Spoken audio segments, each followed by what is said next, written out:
All right, hey guys, it's Liz.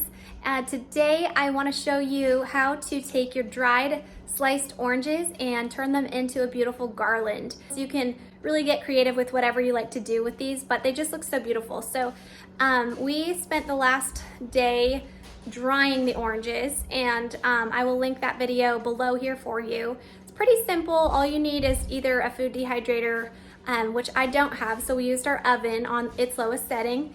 And then you thinly slice oranges and you flip them every hour on a cookie sheet with parchment paper until they're completely dried out.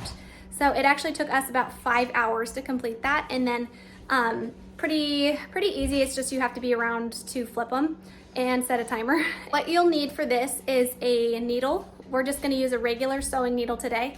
You can also use an embroidery needle if you prefer, which is just a little easier to handle. It's longer, it has a wider eye to put the thread through.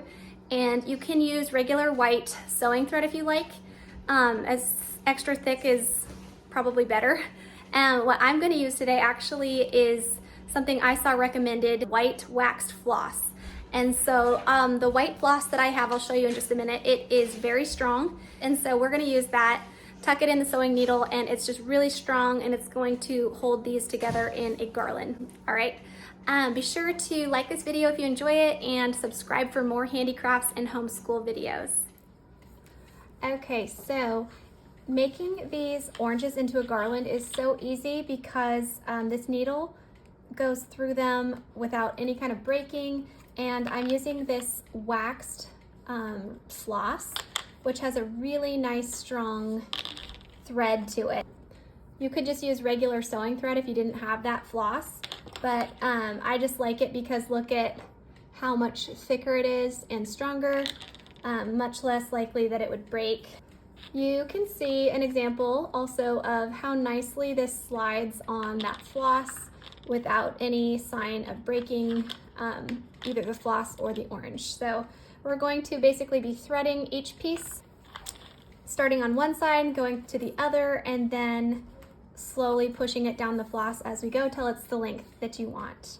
The main thing with threading these is that you want to kind of just thread them all the same way so that when you hang them, they all look like the same direction, if that makes sense. And so like what you don't want, since we're going to be threading them like this, is you wouldn't want half of them to show the string and the other half not to show the string on the front.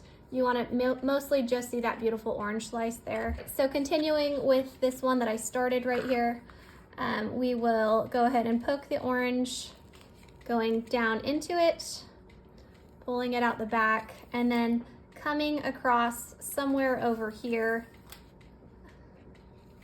and pulling that orange through. So you can see what you have here is the start of a really pretty garland. And you can keep them spaced apart later on, or you can kind of overlap them just slightly like that, up to you, but they're just really, really beautiful.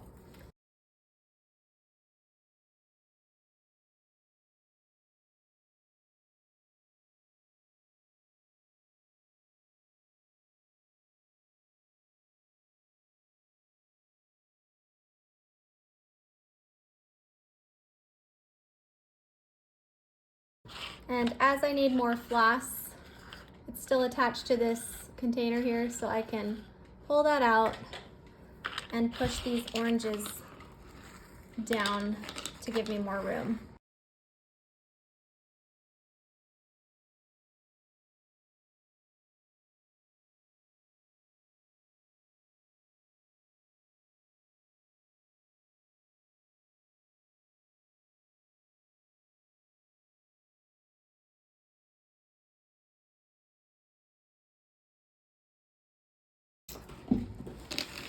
As soon as you're ready to tie it off, I would recommend taking your needle and just going around that end piece at least once like that, and then making a knot, just like that.